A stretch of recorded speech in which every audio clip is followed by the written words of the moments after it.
지난주에 이어서 오늘도 에녹에 대해서 보고자 합니다. 한 가지 더 주제를 다루어 보고자 합니다.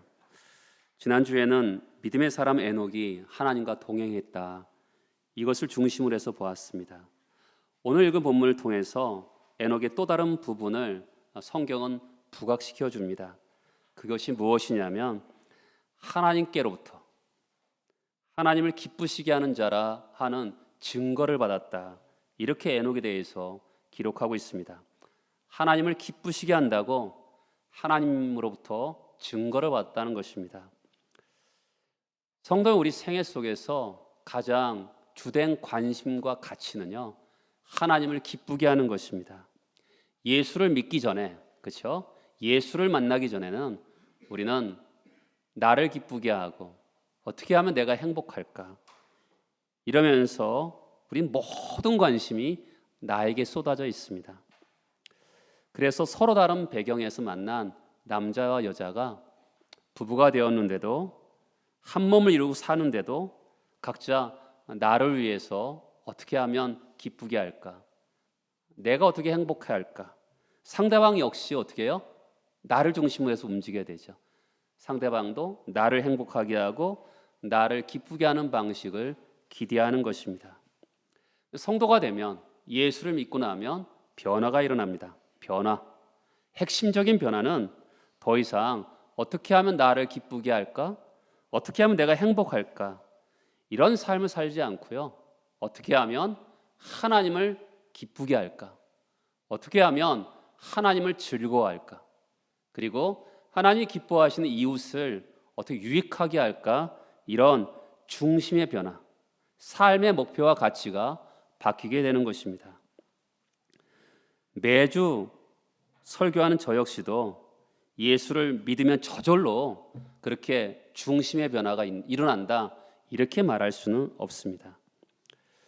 돌아보면 저도 어떻게 하면 내가 편할까, 어떻게 하면 내가 행복할까, 그렇게 중요하게 생각했고 지금도 그것에 관심 있는 저를 보게 됩니다. 그러나 저는 지지 않습니다. 그렇게 타협하지 않는 것이죠. 나를 기쁘게 하거나 나를 행복하게 하는데 나의 인생의 가치와 관심을 두지 않고, 주님께서 그렇게 보여주셨잖아요. 주님께서 우리 예수를 따르는 자들이잖아요.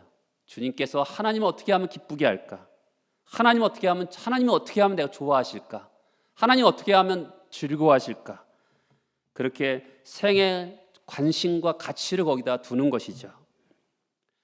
오늘 본문은 에녹은 하나님을 기쁘시게 했다라고 기록하고 있습니다. 그러면 어떤 모습이 하나님을 기쁘시게 한 것일까요? 하나님을 기쁘게 했다라고 하는데 근거가 뭘까요?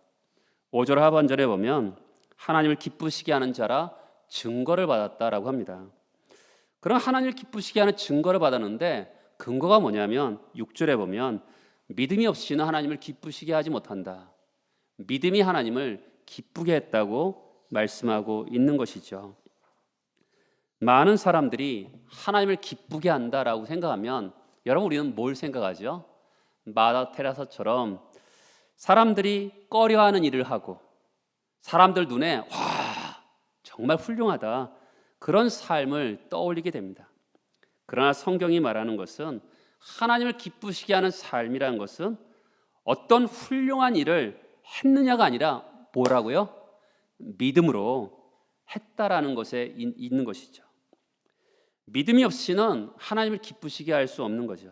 반대로 믿음으로 하면 어떤 일도 하나님이 기뻐하신다는 것입니다. 로마서 5장에 보면 믿음으로 하나님을 영화롭게 했다라고 표현하고 있어요. 믿음으로 하니까 우리 불교에서 나무 관세음보살 이러면서 주문을 외우는 것처럼 기독교도 믿음으로 이렇게 외워야 한다라는 것은 아닙니다. 이 말 속에는 사람의 본성이 들어가 있어요. 왜 믿음으로 사는 것을 하나님이 기뻐할까요? 사람들은요, 뭔가 하나님이 기뻐하시는 것은 어떤 업적을 남기고 그래야지만이 하나님이 기뻐하실 것 같은 그런 생각이 들어요. 근데 믿음으로 사는 것이 하나님을 기뻐해야 되는데 거기에 약간 문제가 있어요. 그것은 우리의 존재 자체의 문제입니다. 그것은 우리가 뭐가 됐냐면 우리가 이 내면 속에 죄성이 있거든요. 부패와 악함이 있는 거죠.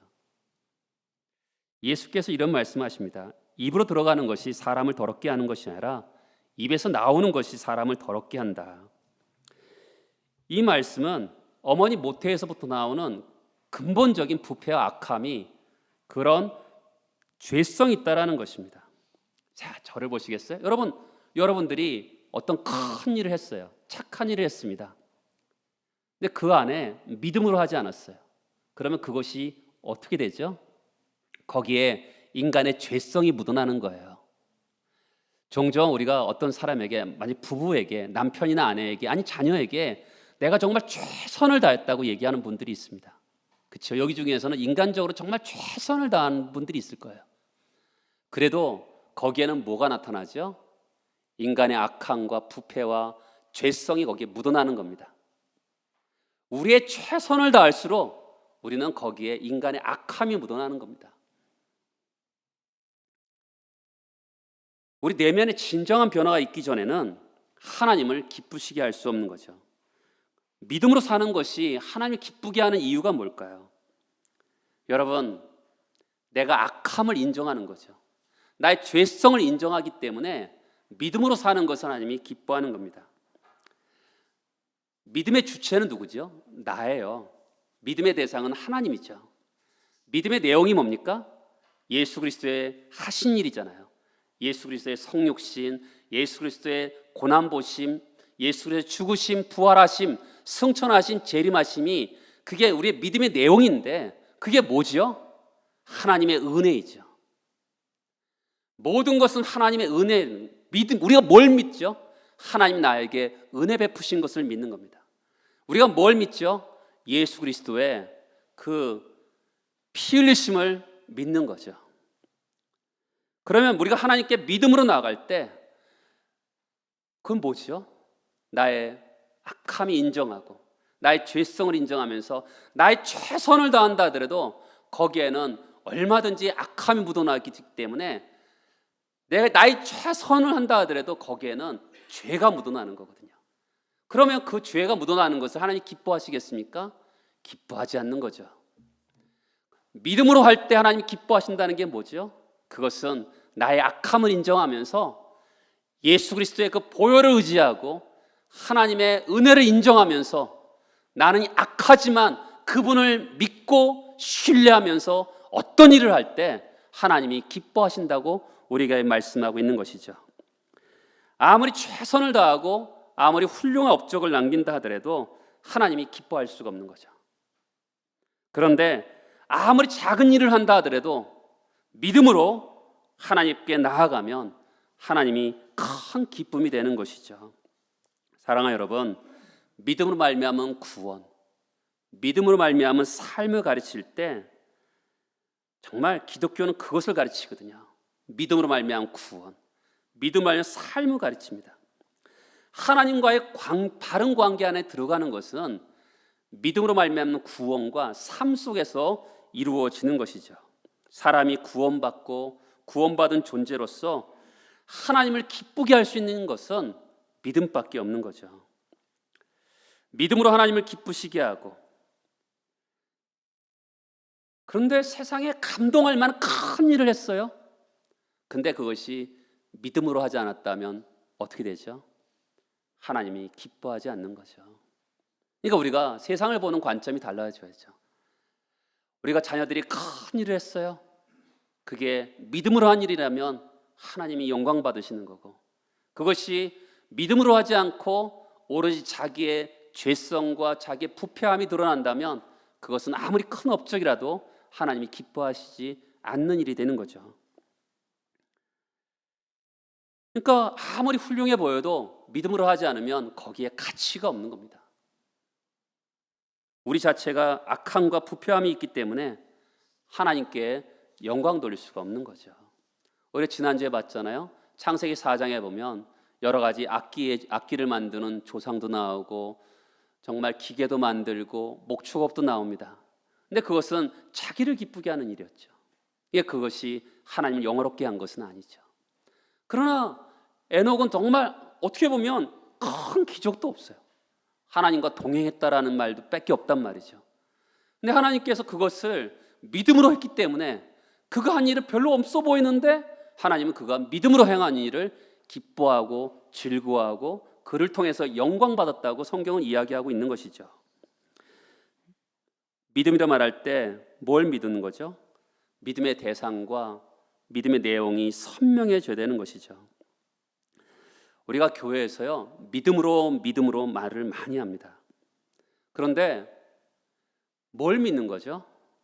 하나님을 믿는 거죠. 예수 그리스도의 하신 일을 믿는 거죠. 이게 선명해지지 않으면 어떻게 되냐면 하나님이 계시든지 아니 계시든지 아무 상관없이 믿음주의가 되는 겁니다. 그러니까 기독교는 가장 중요한 게 인격성이거든요. 그분이 살아계시잖아요. 오늘 우리가 끝에 찬송을 살아계신 주라고 하는데 그분이 살아계시기 때문에 나도 살아있잖아요 지금. 그러면 그분과 인격성을 맺는 것이 신앙이잖아요. 그런데 하나님이 살아계심이 분명하게 느껴지지 않고 믿습니다 하면 뭐가 되죠? 자기 신뢰가 되는 거죠. 하나님을 믿는 것 같은데 하나님을 믿는 자기를 믿는 거죠. 여러분, 우리가 신앙생활을 잘못하면요 굉장히 나쁜 형태의 모양이 나타날 수 있어요. 바리새인과 서기관을 보세요. 얼마나 겉으로 보면 이 땅에서 최고의 선한 모습을 보여주는 사람들이 바리새인과 서기관들이거든요. 근데 하나님이 그들을 제일 싫어하셨어요. 왜냐하면 자기를 믿었거든요. 하나님을 믿는 것 같은데 모양은 하나님을 믿는 것 같아요. 그런데 자기를 신뢰하는 거죠. 그러니까 하나님의 은혜를 얘기하고 하나님의 사랑을 이야기하는데 그러면서 자기를 높이는 거죠. 진정한 신앙은 뭡니까? 나는 간대없고 오직 예수만 드러나는 거잖아요. 자기를 부정하고 자기를 부인하면서 하나님, 나는 악한 자입니다. 나는 하나님이 필요합니다. 예수 그리스도의 은혜가 필요합니다. 그것을 믿음을 가지고 나아갈 때 하나님이 기뻐하시는 거죠. 오늘 말씀의 히브리서에서는 두 가지를 강조해요. 무엇을 믿어야 되죠? 6절에 보면 믿음이 없이는 하나님을 기쁘시게 하지 못하나니 뭘 믿어요? 하나님께 나아가는 자는 반드시 그가 계신 것과 모든 신앙의 기본은 하나님이 계시다는 것을 믿는 거거든요. 약간 이상하지 않습니까? 당연한 것 같은데 하나님이 계시다는 것 너무 당연한 것 같은데 이상하잖아요. 우리가 예배 드릴 때 하나님이 계시다고 믿고 나아가잖아요. 기도 드릴 때 하나님이 계시다고 믿고 나아가는 거잖아요. 그런데 한 걸음 더 들어가 보면 사람들은 막연하게 하나님이 어딘가 계신가 이렇게 믿을 수가 있는 거죠. 하나님이 계신 것과 영어 성경에 보면 who, he, is로 되어 있어요. 근데 이 히브리서는 예수를 믿는 유대인들에게 쓴 책입니다. 유대인들에게 쓴 책인데 who, he is, 하나님이 계시다라는 것을 이거 딱 들었을 때 유대인들은 이것을 떠올렸을 거예요. 모세에게 하나님이 나타나셔서 내 백성을 구원하라. 그럼 내 이스라엘 백성들에게 제가 하나님을 누구라 얘기할까 할 때 I am who I am, 나는 스스로 있는 자다 이렇게 말씀하셨거든요. 바로 그 단어가 유대인들에게는 이 성경을 읽는 유대인들에게는 떠올랐을 것입니다. 하나님은 스스로 있는 자다. 우리가 있잖아요. 우리가 하나님을 인정하면서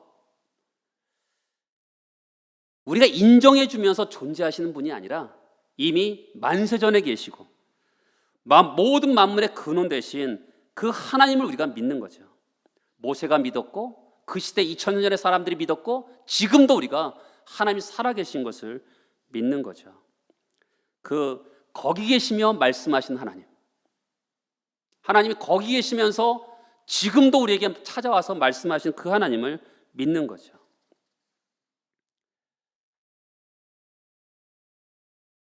우리 하나님은 지금도 살아계신 거죠. 신앙생활하면서 여러분도 그럴 때 있지 않아요?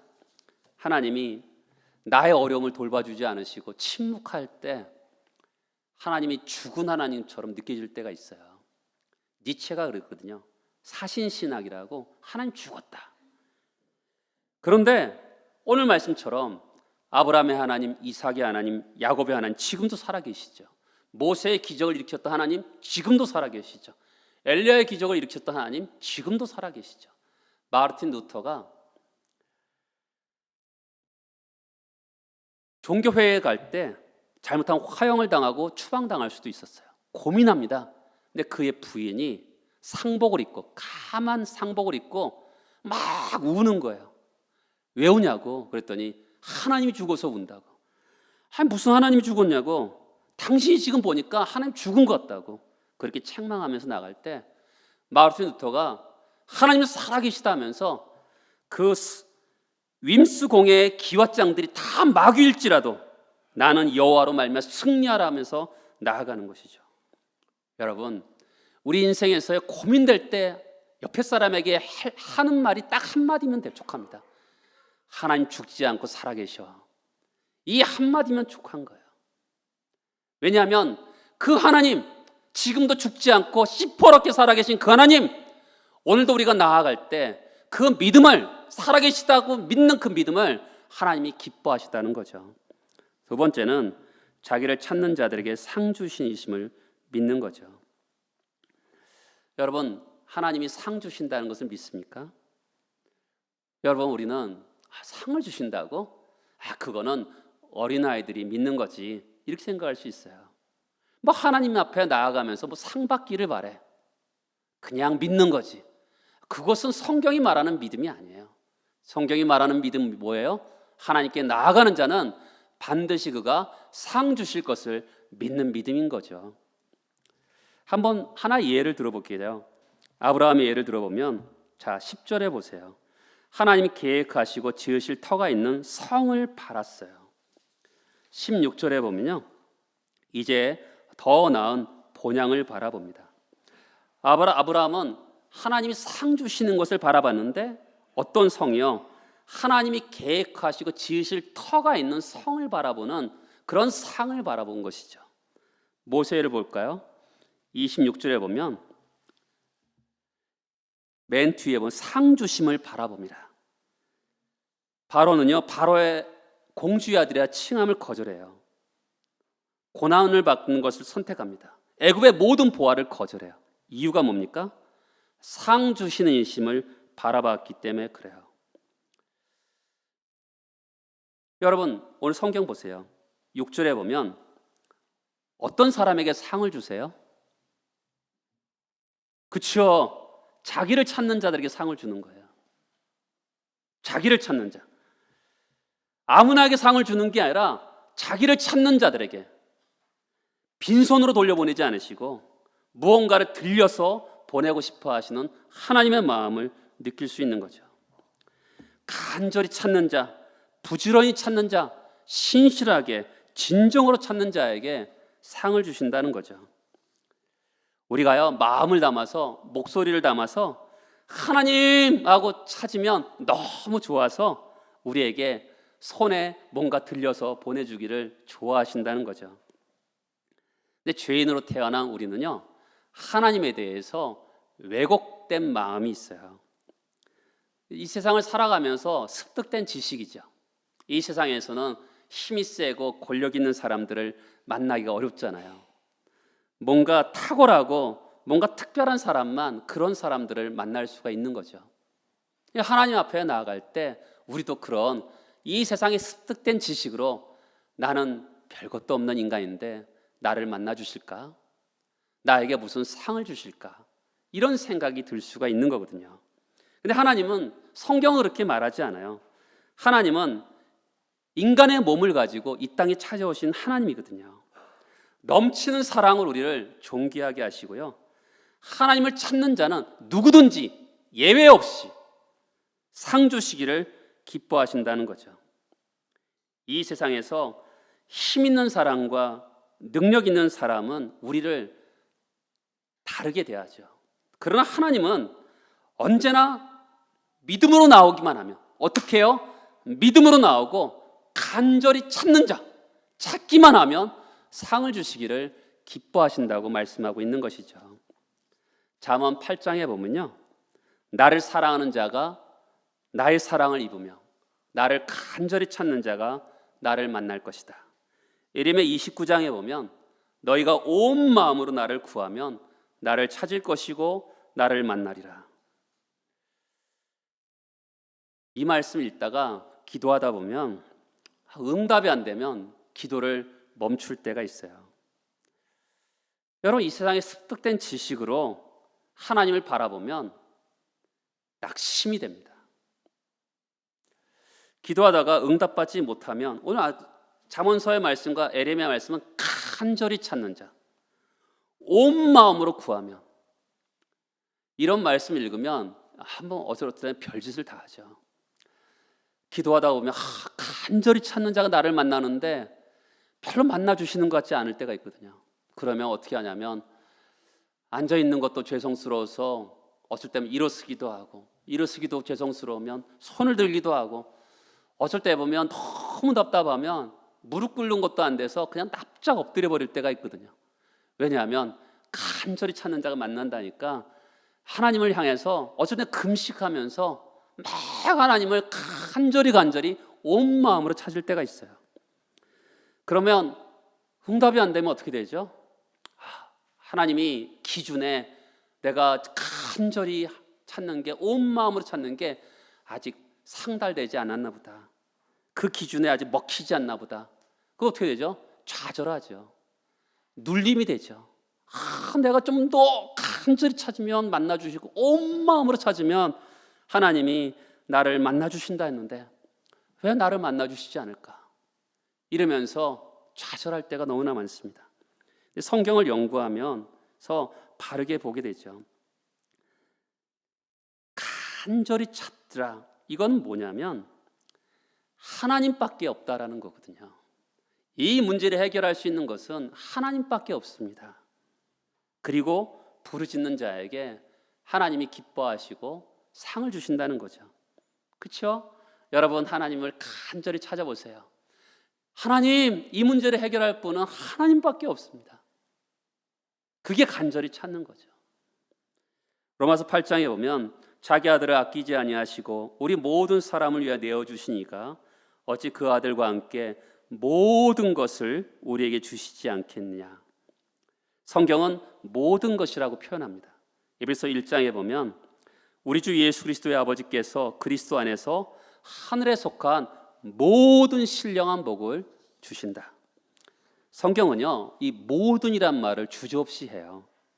일부러 준다, 조금 준다, 어떨 때 준다, 이렇게 말하지 않고 하늘에 속한 모든 것을 우리에게 주신다 해요.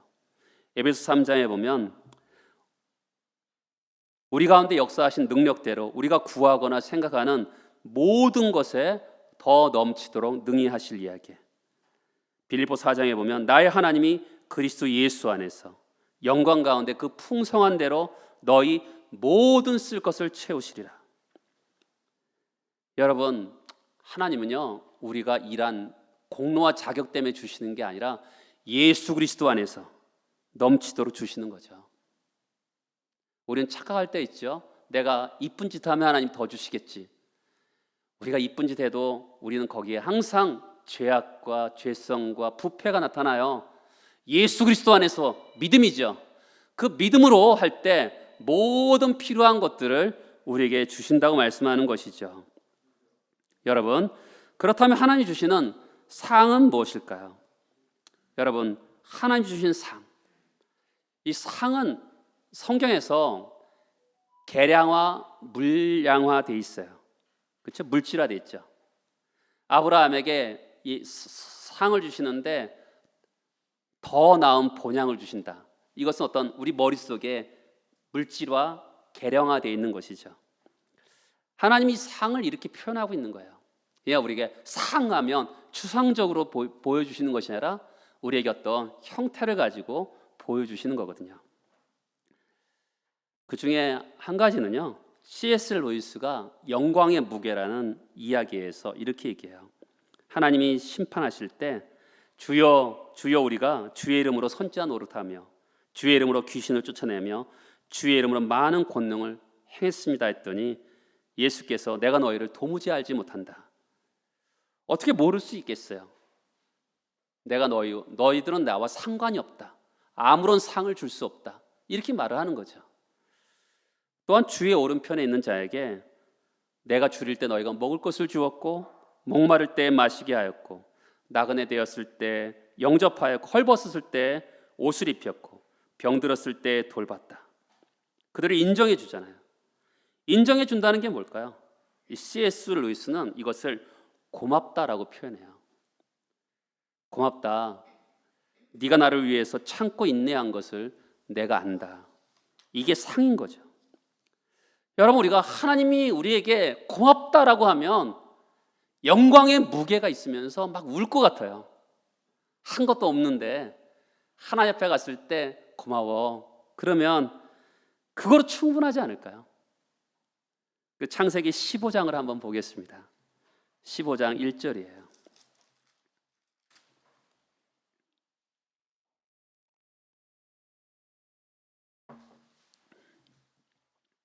아브라함아 두려워하지 말라. 나는 내 방패요 너의 지극히 큰 상급이다. 이 상급이 바로 상이거든요. 똑같은 말을 쓰는 거예요.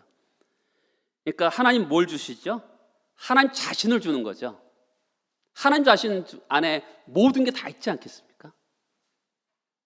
인간의 아버지에게도 아들들이 딸들이 도와달라 그러면 줄 수 있는 게 있는데 내가 너 상이야.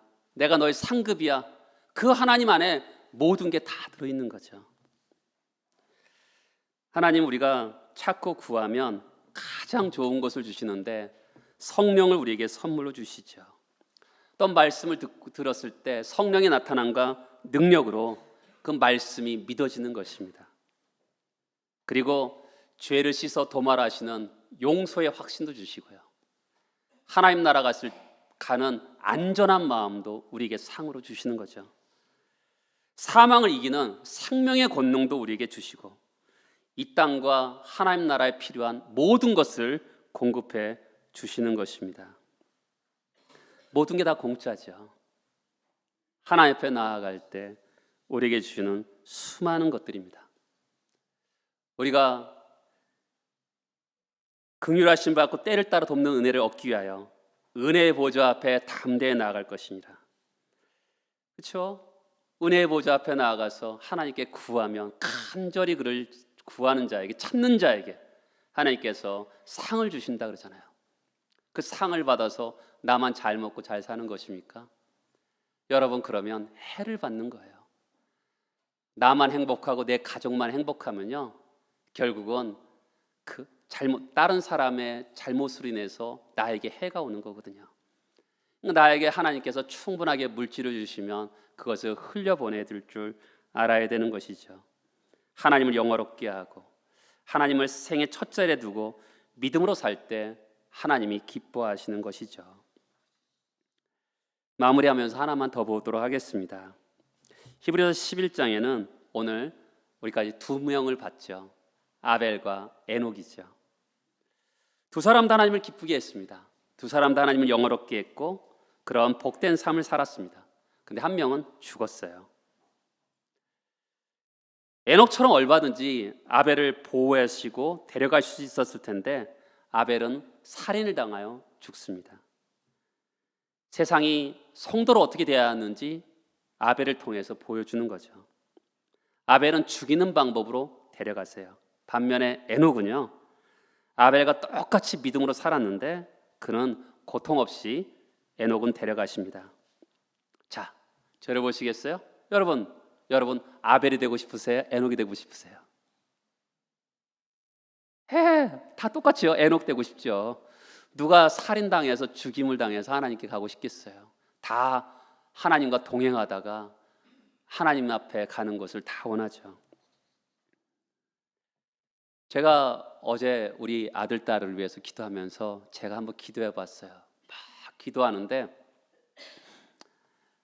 제가 기도하면서 느낀 게 한 가지가 있어요. 이 설교 본문하고 제가 준비하면서 그렇구나.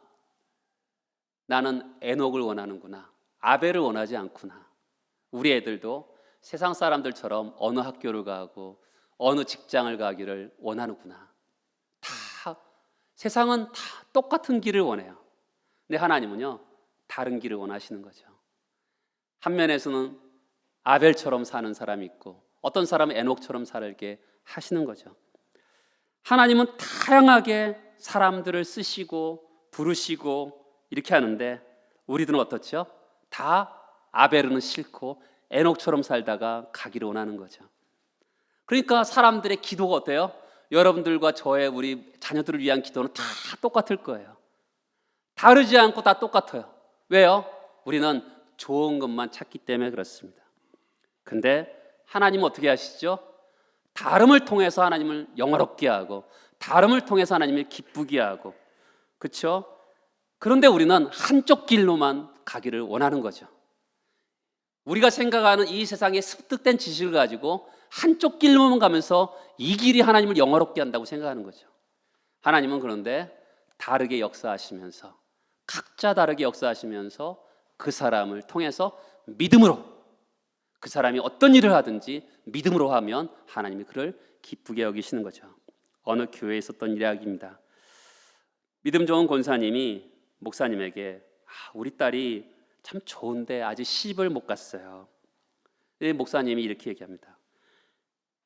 시집을 못 갔다 하지 마세요. 그게 뭐 실패인가요? 못 간 게 아니라 안 간 거죠. 시집을 안 간 것이 무슨 결격사유가 되는 건가요? 나이가 30이 넘고 시집 가고 장가 가면 그것이 참 기쁜 일이지만 이해할 수 없는 하나님의 부름이 있는 거죠. 혼자 늦게까지 자유를 만끽하다가 나중에 시집을 갈 수도 있고 끝까지 가지 않고 살아갈 수도 있는 것이죠. 왜 자꾸 남이 가니까 꼭 가야 되는 것이죠? 이렇게 대답했다 그래요. 또 어느 권사님이 목사님 하면서 저 권사님 좀 보세요. 남편도 잘 믿죠. 직장도 버젓하죠. 자식들도 참 예쁘죠. 그런데 나는 뭐예요? 다른 거죠. 한번 따라서 해보시겠습니까? 하나님의 꽃밭에 꽃이 한 가지 종류만 있는 것이 아니다. 그렇죠? 하나님의 꽃밭에는요, 한 가지 종류의 꽃만 있는 게 아니에요. 하나님은 각 사람을 다 영화롭게 하시는 거죠. 잘 믿는 아내가 있고요, 잘 믿는 자식, 세상적으로 잘 되는 배우자, 세상적으로 잘 크는 자식이 있다고 그것이 복받았다고 믿어서는 안 돼요. 저도 그런 사람들 많이 봤지만 맛이 없어요. 사람이 그렇잖아요. 고생도 하고 실패도 하고 그런 사람들의 얼굴을 보면 좀 험상은 굽던데 그런데 맛이 있죠. 그렇죠? 그 사람의 삶 가운데 속에서 예수를 믿는 맛이 나고 그 예수를 통해서 그 가운데 얼마나 정말 슬픔이 있고 아픔이 있겠어요. 정말 세월이 지나도 끝나지 않는 슬픔이 있는데도 그 가운데 속에서 하나님을 신뢰하고 의뢰하면서 가는 거죠. 에녹도 그렇지 않았을까요? 300년 동안 하나님과 동행했는데 자식이 속색이지 않았겠습니까? 아내와 사이가 항상 좋았겠습니까? 그런데도 하나님의 뜻을 물으면서 그가 동행하면서 가는 거죠. 발걸음을 가다 보니까 하나님께서 어느 날 에녹아 이제 나랑 같이 살래 하면서 데려가시는 거죠. 하나님은 공평하신 분이세요. 절대로 사람을 외모로 취하지 않습니다. 그래서 각 사람을 통해서, 각 사람이에요. 어떤 사람을 통해서든지 그 사람을 통해서 영화롭게 하고 존귀하게 되는 거죠. 왜요? 그 한 사람을 통해서, 그 한 사람을 위해서 아들의 보혈의 값을 지불하고 사셨어요. 귀한 존재잖아요. 그 귀한 존재를 하나님이 그냥 두시겠습니까? 하나님은 세상과 다르죠. 세상은요 3%만 존재한다고 생각해요. 100등 중에서 3명만 괜찮게 된다고 생각해요. 세상은 그런 잣대를 가지고 살아요. 근데 하나님은 그렇지 않죠. 물론 상위 3%도 훌륭한 분들이지만 나머지 97%도 존귀하게 하고 영화롭게 하시는 거죠. 그렇기 때문에 아들을 죽여서만까지 우리를 살리신 거잖아요. 한 사람도 평범한 사람 없어요. 이 세상에 한 사람이 두 사람의 몫을 하는 사람 없어요. 각자 한 사람의 몫을 하는 거죠. 어제까지 악한 삶을 살다가도 오늘 믿음으로 살면 되는 거예요. 기독교는요, 어제를 묻지 않아요. 오늘을 묻는 거죠. 미래를 묻는 거죠. 기독교는 항상 오늘을 얘기하고 있습니다. 그러니까 우리가 어제 악한 삶을 살아도 오늘 변하면 되는 거거든요. 오늘 하나님을 기쁘시게 하고 하나님이 살아계시고 하나님을 찾는 자들에게 반드시 상 주시는 것을 믿으면서 나아갈 때 그 사람을 통해서 영화롭게 하시는 거죠. 하나님을 기쁘게 하는 삶, 그것이 우리가 부름받은 삶이잖아요. 그러니까 세상의 잣대와 평판을 가지고 나를 대지 마시기 바랍니다. 나는 하나님 믿음으로 하나님을 기쁘게 하면서 살면 되는 거예요. 거기에서 세상의 잣대를 가지고 멈추면 안 돼요. 하나님 말씀이 나를 이끌어가야 되는 것이죠. 범사의 믿음의 삶을 통해서 진정한 하나님께 영광 돌리는 그런 삶을 살기를 예수 그리스도의 이름으로 축복합니다. 다 같이 일어나셔서 기도하시겠습니다.